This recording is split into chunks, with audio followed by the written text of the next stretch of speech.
வழிபாடுகளை அமைத்துக் கொள்வதற்காக நாம் எல்லாம் சில விஷயங்களை அறிந்து வருகிறோம். நாம் கடந்த வாரங்களில் ஹஜ்ஜை பற்றி தொடராக பேசி வருகிறோம். அதில் குறிப்பாக ஹஜ்ஜை பொறுத்தவரை 3 வகையான ஹஜ்ஜிகள் இருக்கிறது. ஒரு வகை தமத்து என்று சொல்லக்கூடிய வகை, இன்னொன்று கிரான் என்று சொல்லக்கூடிய வகை, இன்னொன்று இஃப்ராத் என்று சொல்லக்கூடிய வகை. ரசூலுல்லாஹி ஸல்லல்லாஹு அலைஹி வஸல்லம் அவர்கள் தமத்து என்ற ஹஜ் வகைத்தான் செய்திருக்கிறார்கள். இந்த 3 ஹஜ்ஜுக்கு மத்தியில் ஒரு வித்தியாசம் என்னன்னு சொன்னாக்கா, தமத்து ஹஜ்ஜை நியத்து செய்து கொண்டால் முதலாவதாக நாம் அங்கே காபாவுக்கு சென்று உம்ரா செய்துவிட்டு இஹ்ராம் ஆடையை களைந்துவிட்டு சாதாரணமாக இருந்து கொள்ளலாம். இதுவரைக்கும் யௌமு தர்வியா என்று சொல்லக்கூடிய துல்ஹஜ் பிறை 8வது பிறை வரைக்கும் அங்கே மக்கள் தங்கிக்கலாம். சாதாரணமான முறையில் சாதாரணமாக தொழுகிறது, இபாதத் செய்கிறது, அப்போ தவாப் செய்கிறது, அதெல்லாம் வச்சுக்கலாம். ஆனால் எப்போ தவாப் செஞ்சாலும் ஞாபகம் வச்சுங்க, எல்லாரும் ஹஜ்ஜுக்கு போகிறவங்க எப்போ தவாப் செஞ்சாலும் 2 ரக்காத் தொழுதால் தான் தவாப் முழுமை பெறும். இந்த விஷயம் பல பேருக்கு தெரியாது. எப்போ பார்த்தா தவாப் பண்ணுவாங்க, அப்படியே வந்துடுவாங்க, வீட்டுக்கு ரூமுக்கு வந்துடுவாங்க. அப்படி இல்லாமல் எப்பெல்லாம் தவாப் பண்ணவங்களுக்கு நேரம் இருக்கிறதோ அப்பெல்லாம் தவாப் செய்துவிட்டு உடனே போய் 2 ரக்காத்து தொழ வேண்டும். அப்பொழுது முதல் ரக்காத்தில் கூலி அஜிபல் காஃபின்னு ஓத வேண்டும், 2வது ரக்காத்தில் குருவல்லா ஓத வேண்டும். அதுக்கப்புறம் சொந்தம் குடிச்சிட்டு வீட்டுக்கு ரூமுக்கு வந்துடலாம். அதுதான் முழுமையான தவாப்பாக இருக்கும். அப்போ இந்த தமக்கு முறையில் முதல்ல அந்த இஹ்ராமை கலைந்து விட்டு உம்ரா செய்து விட்டு முடி மொட்டை அடிப்பதோ அல்லது முடியை குறைப்பதோ செய்துவிட்டு இஹ்ராமை கலைந்து விட்டு ஆட்சியில் இருந்துக்கலாம்.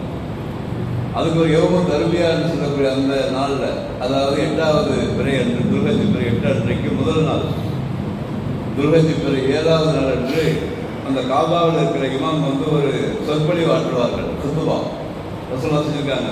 7வது பிறை அன்றைக்கு லோகத்தொழுகைக்கு பிறகு அங்கே என்ன சொல்லிக் கொடுத்தாங்கன்னு சொன்னாக்கா, மினாவுக்கு போய் என்னென்ன அமல் செய்யணும், மினாவில் எவ்வளோ நேரம் தங்கணும், அங்கே என்ன துவா ஓதணும், அதுக்கப்புறம் அங்கேருந்து எப்போ அரபாவுக்கு கிளம்பணும், அரபாவில் என்ன துவா ஓதணும், அங்கே எப்படி தொழுவணும், அப்புறம் அரபாவிலேருந்து முஸ்தலிஃபா எப்படி வரணும், முஸ்தலிஃபாவில் எந்தெந்த நேரத்துறையில் தொழுவணும் அப்படின்னு ஃபுல் பயான் செஞ்சதாக மதிசில் பார்க்கணும். கடைசி வரைக்குமே ஹஜ்ஜு முடிகிற வரைக்குமே 7வது அந்த துல்ஹஜ் பிறை 7 இப்போ செய்கிறாங்க காப்பாவில்.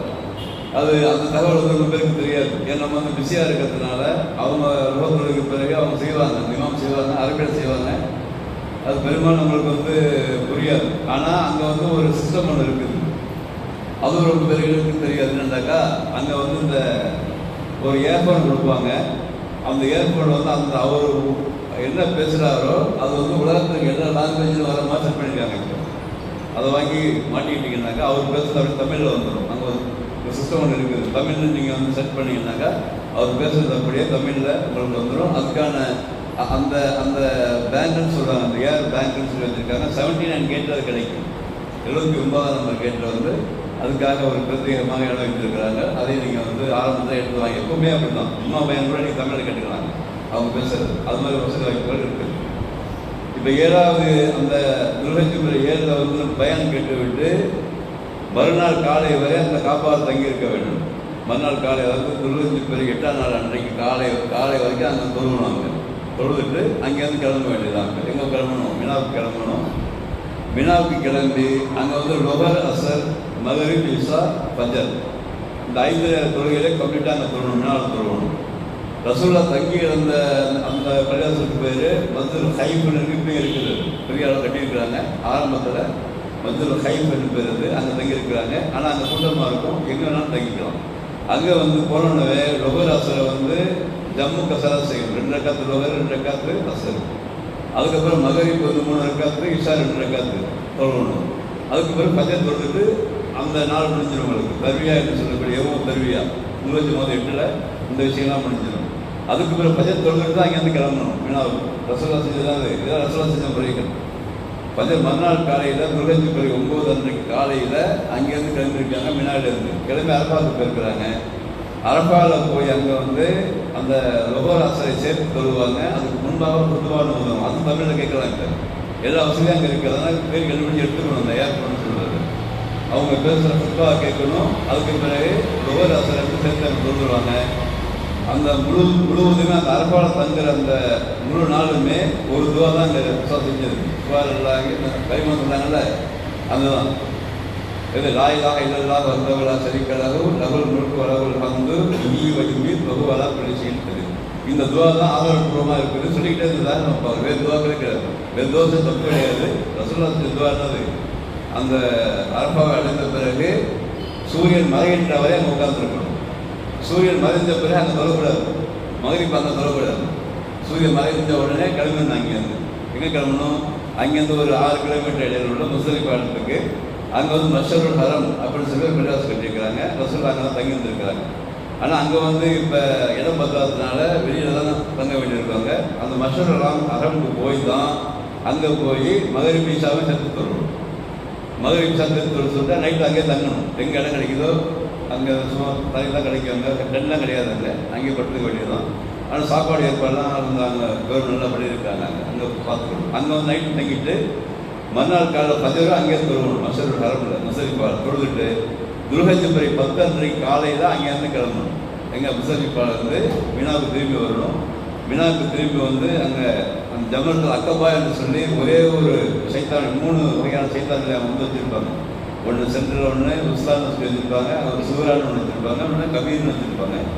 நம்ம வந்து கபீருக்கு மாத்திரம் கல் அடிச்சுட்டு 7 கல் அடிச்சுட்டு நேராக அங்கே காபாவுக்கு தவாப்புக்கு போயிடும். தவாப் இஃபால்னு சொல்லுவாங்க. அதுக்கு முன்பாக காபா கூட்டமாக இருக்குது. அப்படி கூட்டம் பயங்கரமாக இருக்காங்க. அந்த டைமில் ஒரு தவாப்புக்கே குறைஞ்சபட்சம் 2 மணி நேரம் 3 மணி நேரம் ஆகலாம். அதனால் இந்த பாக்கி உள்ள விஷயங்கள்லாம் மினாவிலே செய்யலாம். மொட்டை அடிக்கிறது, அந்த ஹதியை கொடுக்கறது. இந்த ஹதியை யாருக்குனாக்கா அந்த தமத்துவ ஹஜ்ஜிக்கு மட்டும்தான். கிரானுக்கும் இஃப்ராதுக்கும் கிடையாது. கிரானுக்கு இஃப்ராதும் கிடையாது. தமத்துவ ஹஜ்ஜி யார் செய்கிறாங்களோ அவங்க மட்டும் ஹதியை கொடுக்கணும். அங்கே அதுக்கான ஏற்பாடு வச்சுருப்பாங்க. அது வந்து நேரடியாக பார்க்கலாம். நீங்கள் விரும்பினாக்க அதுக்குள்ள ஏற்பாடுலாம் மினாவில் இருக்குது. நேரடியாக நீங்கள் போய் அந்த ஒட்டகம் குர்பானி கொடுப்பதையும் மாடு குர்பானி கொடுப்பதையும் டேரெக்டாக பார்க்குற மாதிரிலாம் நீங்கள் செட் பண்ணி வச்சுருக்கிறாங்க. அதையும் பார்க்கலாம். அப்போ அந்த துல்ஹஜ் பிறை 10 அன்றைக்கு ஹாஜிகளுக்கு வந்து என்ன கிடையாது, பெருநாள் தொழுகை கிடையாது. இடம் கிடைச்சா நீங்கள் தொழுகலாம். ஒரு இடத்துல அது சான்ஸ் கம்மியாக தான் இருக்கும். அதுமாதிரி அரபாவில் தங்குற அன்னைக்கு அந்த ஹாஜிகளுக்கு வந்து நோன்பு கிடையாது.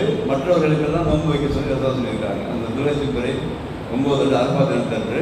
அதுக்கு பிறகு அங்கேருந்து அன்னைக்கு அந்த துல்ஹஜ் பிறை 10 அன்றைக்கு செய்ய வேண்டியது மொட்டை அடித்தல் அல்லது வந்து குறைத்தல், திருப்பியும் அடுத்த வந்து ஹதியை கொடுத்தல், அதுக்கு தவாஃபுல் இஃபாதா கல். அதான் சொல்லி மாதிரி சொல்கிறேன். 7 கல் மட்டும்தான், 3 கிடையாது. ஒரு செக்காருக்கு மாத்திரம் கல் அடிச்சுட்டு அந்த அமலர் செஞ்சிடணும் அன்றைக்கி ஃபுல்லாகவே. அதுவே நீங்கள் ஃபுல்லாக அங்கே தவாஃபுல் இஃபாதா செஞ்சுட்டு சையத் செய்யணும். அங்கே இங்கே அந்த துல்ஹஜ் பிறை 10 எல்லாம் முடிஞ்சிருக்கணும். தவாஃபுல் இஃபாதா செஞ்சுருக்கணும். ஏற்கனவே உமரா சையத் செஞ்சுருக்கணும். சையத் செஞ்சு திருப்பி எங்கே வந்துடணும், மினாவுக்கு வந்துடணும். மினாவுக்கு வந்து அங்கே நைட்டு தங்கணும். அது மாதிரி 11, 12, 13 3 நாட்கள் வந்து மினாவில் தங்கணும். 2 நாட்கள் தங்க பிரச்சனை இல்லை. குரானில் வந்து ஆதாரம் இருக்குது. நீங்கள் வந்து அவசரமாக திரும்பினால் உண்மை தப்பு கிடையாது. நீங்கள் சீக்கிரமாக 2 நாள் திரும்பினாலும் தப்பு இல்லைன்னு சொல்லி அல்லாஹ் குரானில் பதிவு செய்யலாம். அங்கே மட்டும் 3 சைத்தானுக்குமே லொஹருக்கு பிறகு கல் அடிக்கணும். மறுநாள் 3 நாள் தங்கியிருந்தால் எத்தனை கல் அடிச்சப்போ ஒரு நாளைக்கு 21 கல் அடிக்கணும். 3 நாளைக்கு சேர்த்து 63 கல் அடிச்சு. இப்போ 63 + 7 எவ்வளவு? 70 கற்களை நம்ம வந்து ஒரு பாக்கெட்டில் வந்து வச்சுக்கணும். அவங்களே தராங்க. இப்போ நீங்கள் பொறுக்கேட்டு தான் எடுக்கலாம். ஆனால் முஸ்தலிஃபாவில் பொறுப்புன்னு சொல்லி விளங்கியிருக்காங்க. அதுக்கு எந்த ஆதாரமும் கிடையாது. முஸ்தலிஃபாவில் பொறுப்புன்னு சொல்லி பரவாயில்ல பேசப்பட்டு இருக்குது. நீங்கள் அதெல்லாம் இப்போ அதுக்கான ஆதாரப்பூர்வம் எங்கே கிடையாது. எங்கே உங்களுக்கு கல் கிடைக்குதோ அது வந்து எடுத்துக்கணும். ஆனால் அவங்களுக்கு கொடுக்குறாங்க கவர்மெண்ட்டாக இல்லை. எல்லா வசதியும் அவங்க பண்ணுறாங்க. எல்லா வசதியும் கொடுத்தவங்க அடுக்கிது 70 பேருக்கு கையில் கொடுத்துருவாங்க. அதை பத்திரப்படுத்திக்கிட்டு லொஹருக்கு பிறகு 3 சீத்தான கல் அடிக்கிற வேலை மட்டும்தான். மற்றபடி துவாக்கள், சாப்பாடு, 2 தங்கிறது போன்ற விஷயங்கள் தான். அதுக்கு பிறகு நீங்கள் அங்கேருந்து கிளம்பி இதுக்கு வந்துடணும். எங்கே நம்ம ரூம் தங்கி இருக்கிற விஷயத்துக்கு வந்துடலாம். இறுதியாக எப்போ வந்து காபாவை விட்டு வெளியே போகிறீங்களோ அப்போ மாத்திரம் தவாஃபுல் விதான்னு சொல்லி ஒரு தவாஃபுல் லாஸ்ட்டாக. அதுக்கு பிறகு காபாக்குள்ள போகக்கூடாது. கடைசியாக வந்து நீங்கள் அந்த தவாஃப் செஞ்சுட்டீங்கன்னாக்கா அதுக்கு மதீனா கூப்பிட்டு போவாங்க. அல்லது அவங்களுடைய ட்ராவல்ஸ் என்ன பண்ணான்னு தெரியாது. அங்கே மதீனா கூப்பிட்டு போனாங்கன்னா அங்கே அதோட இங்கே ஏற்றி விட்டுருவாங்க. நம்மளுக்கு பாம்பே ஏற்றி விட்டுருவாங்க, சென்னை ஏற்றி விட்டுருவாங்க ஃப்ளைட்டில். அப்போ கடைசியாக என்றைக்கு நம்ம வந்து கடைசியாக அந்த தங்கி விட்டு போக போகிறோமோ அப்போ கடைசியாக ஒரு முறை தவாஃபுல் விதா என்று சொல்லிவிட்டு அதில் துவா செய்து அங்கேருந்து வந்துட வேண்டியது தான். அப்போ இந்த விஷயங்கள் வந்து முழுமையாக ஹதீஸில் உள்ள விஷயங்கள் தான் இருக்குது. இது இல்லாத வேறு விஷயங்கள் வந்து மார்க்கத்தின் பெயராக வந்து பல குழப்பங்கள் அங்கே நிலவும். அதெல்லாம் நீங்கள் வந்து கேர் பண்ணாமல் வச்சாலாம். இதில் சொன்ன பாயிண்ட்ஸ் தான். இந்த சொன்ன பாயிண்ட்ஸ் மட்டும் கையில் வச்சுக்கிட்டு துவாக்கள் கூட அதிகம்லாம் கிடையாது. எங்கே போனாலும் ரப்பைக்கல்லா மலப்பை ரப்பைக்கல்ல சரிக்கலக்கு ரப்பை இன்னல் ஹம்த வன்னியாமத்தை ரக்கவல்கள் கிளா சரிக்கலை. அது எங்கே போனாலும் சொல்லணும். வினாவில் வந்து அரபா போனாலும் சரி தான், அரபாவில் வந்து முசலி போனாலும் சரி தான், முசாலி வந்து வினாவுக்கு வந்தாலும் சரி தான், வினாவில் வந்து இந்த காபாவுக்கு வந்தாலும் சரி தான். அந்த கல் முடிக்கிற வரைக்குமே அதை சொல்லி கொண்டு இருந்ததாக அதிசயம் பார்க்குறோம். அல்லது அது சொல்ல வரல அல்லாஹ் அக்பர் சொல்லிட்டே கூட விட போதும். ரெண்டுக்குமே ஆதாரம் இருக்குது. ரசூல் வந்து 2 வயதாக கேட்குறாங்க சாஹாபாக்கு என்ன சொல்லணும்னு சொல்லி. அப்போ இது நீங்கள் சொல்லலாம், ஆனால் இது இல்லாமல் அல்லாஹ் அக்பர் மட்டும் சொன்னாலும் போதுங்கிற மாதிரி இதுக்குமே அவங்க ஆட்சேபனை தெரிவிக்கிறேன். அதே மாதிரி துல்ஹஜ் பிறை 10 அன்றைக்கு இந்த மொட்டை அடித்தல், குர்பானி கொடுத்தல், கல்லறிதல், அந்த தவாஃபுல் இஃபாதா இருக்குல்ல, அது லைனாக செய்யணும்னு அவசியம் இல்லை. மாப்பி கூட செய்வதற்காக ரசூலா சொல்லி கொடுத்தாரு. ஒரு சகாபா வந்து கேட்குறாங்க, யார் ரசூலா முன்னேறி நான் குர்பானி கொடுத்து கல் அடிக்கிறாங்க, பிறகு அடிச்சிக்கங்க. அந்த நாள் மட்டும் ஃபுல்லாக ஃப்ரீ கொடுக்குறாங்க. ஒரு சகாபா வந்து கேட்குறாங்க, நான் ஃபஸ்ட்டு போய் தவா செஞ்சுட்டு இப்போ கல் அடிக்கலாம் மாட்டிக்க அப்படிங்கிறாங்க. எல்லாத்துக்கும் எந்த வருடம் தெரிவிக்கிறதாக அதிசயம் கிடையாது. அந்த வரிசை முறைகள் வேணால் மாறலாம். ஏன்னா கூட்டத்துக்கு தகுந்த மாதிரி நீங்கள் பார்த்துட்டு எப்படியோ வந்து காப்பாவோட மாட்டிக்கிட்டீங்கன்னா போய் அந்த அமல் செய்வது கஷ்டம். அதனால் பெரும்பாலும் என்ன செய்வாங்க, வினாவிலேயே மொட்டை அடிக்கிறது, அந்த குறைச்சிக்கிறது, அதுக்கப்புறம் குர்பானி கொடுக்கறது, கல்லடிக்கிறது மாதிரி முடிச்சு வச்சுக்குவாங்க. இறுதியாக தான் அங்கே பெரும்பாலும் போவாங்க. அதையும் நீங்கள் வந்து கவனித்துக் கொள்ள வேண்டும். இவ்வளோ வெளிச்சமாக தான் இருக்குது கட்சிங்கிறது. வந்து இஹ்ராம் வந்து தவாஃப் செஞ்சிருக்கீங்க அப்போ கழிச்சு அது வரைக்கும் துல்ஹஜ் பிறை 10 அன்றைக்கு தவாஃப் இஃபாதா செஞ்சுட்டு சை செஞ்சிருக்கீங்க இல்லையா, வினாவில் தரத்துக்கு இஹ்ராம் தேவையில்லை, கல்லடிக்கிறதுக்கு இஹ்ராம் தேவையில்லை. நார்மல் உடையிலேயே நம்ம வந்து கல்லடிச்சிக்கலாம். அல்லது இஹ்ராம் அந்த துணியில்னா பிரச்சனை இல்லை. ஆனால் தடுக்கப்பட்ட சில விஷயம் அங்கே செய்யலாம். மனைவியோடு சேர்வதை தவிர அதுக்கு மட்டும் அங்கே வந்து தலை சொல்லியிருக்காங்க. அது இல்லாத நகை வெட்டுதல், சென்று பூசி கொள்ளுதல், சாப்பிடுதல், மற்ற விஷயங்கள் செய்வதற்கு எந்த விதமான வினாவில் இருக்கும்போது 2 ஜம்மு செஞ்சு தொழுகை அதை சொல்லுங்க. இல்லை அதை நிறைய மக்கள் என்ன செய்கிறாங்கன்னா 4 நுகர 4 இல்லை இல்லை அப்படி தொழுகிறாங்க. ஜம்மு செஞ்சு தான் ரசூலா தொழுதுருக்காங்க. அதை நிறைய மக்கள் விளங்காமல் அப்படி அந்த செயலையுமே ஒரு ஞாபகம் வச்சுக்கிங்க. நம்ம கூடுதலாக செஞ்சு அதிக நன்மை விட ரசூலா என்ன செஞ்சாங்களோ அதுதான் நன்மை. சில பேர் என்னென்னா மனசு வராது, நம்ம காப்பாற்ற வந்துட்டோம் 4 ரகத்து என்ன அப்படின்னு அவங்க ஒரு எக்ஸ்ட்ரா ஃபிட்டிங் போடுவாங்க. ரசூலா சொல்லிட்டாங்க, என்னை பின்பற்றுபவர்களுக்கு தான் கூலி அதிகம் போடும். அங்கே 2 ரகத்து எக்ஸ்ட்ரான்னு பார்க்கக்கூடாது. ரசூலா என்னுடைய உயிரும் மேலே ரசூலா செஞ்சது. சைத்தான் கல்லறியும் போது சைத்தான் கல்லறியும் துவா செய்யலாம். அதுக்கு சைத்தான் கல்லறியும் போது துவா கிடையாது. துவா அந்த களிமா தான். லாயிலாக வலைகள் வந்து வழக்கு அதெல்லாம் நம்ம லாங்குவேஜ் துவாசனை தடை கிடையாது. அதை செஞ்சுருக்காங்க. துவா கேட்கறதுக்கு எப்பயுமே தடை கிடையாது. அதை வந்து ஆனால் வந்து ஃபிக்ஸடாக இந்த துவா செய்யணும்னு சொல்ல கிடையாது. ஃபிக்ஸடாக ஒரு புக்கை எழுதி வச்சுக்கிட்டு இந்த துவா செய்யணும் அப்படின்னு எங்கேயுமே கிடையாது. நம்ம இஷ்டம் தான். உங்களுக்கு என்னென்ன வேணுமோ யாரும் சொல்லி விட்டுருப்பாங்க, உங்களுக்கு துவா செய்ய சொல்லி. அதுக்கு பிறகு மதினா போகும்போது மிக முக்கியமான விஷயம் சொன்னாக்கா ரசூலுல்லாஹ் போய் சலாம் சொல்லணும்னு சொல்லி விடுவாங்க சில பேர். அதாவது அதை வந்து ரொம்ப கவனமாக வச்சுக்கணும். ரசூலுல்லாஹ்க்கு சலாம் சொல்லணும்னு சொல்லி தான் கேட்கணும்னு அவசியம் கிடையாது. இதுக்காக மலக்குகளை வந்து நல்லா வைத்திருக்கிறோம். எங்கன்னா உலகம் முழுவதும் சுற்றிகிட்டே இருப்பாங்க அவங்க. நீங்கள் நம்ம இங்கே உட்காந்து சொன்னாலும் சலாம் வந்து எத்தி வைக்கப்படும். அதனால் அதெல்லாம் வந்து பொருளை கலை போட்டுருக்குறாங்க. நீங்கள் ரசூலுல்லாஹ் சலாம் சொல்லிடுங்க, அங்கே போய் சொன்னால் தான் அவங்க கேட்பாங்க அப்படிங்கிற உயிரோடு இருக்கிற மாதிரி கண்ட்ரோல் பண்ணிக்கிட்டு நீங்கள் அங்கே போய் சொல்லிடுங்க. இதெல்லாம் வந்து மார்க்கத்தில் வந்து இல்லாத பொருத்திய விஷயங்கள். இதெல்லாம் அவங்க என்ன நினைக்கிறாங்கன்னா இதெல்லாம் சாதாரண விஷயம் தானே, நம்ம சொன்னால் என்ன அப்படின்ட்டு அதில் தானே வந்து சிரிப்பு வந்து நுழைய வருது.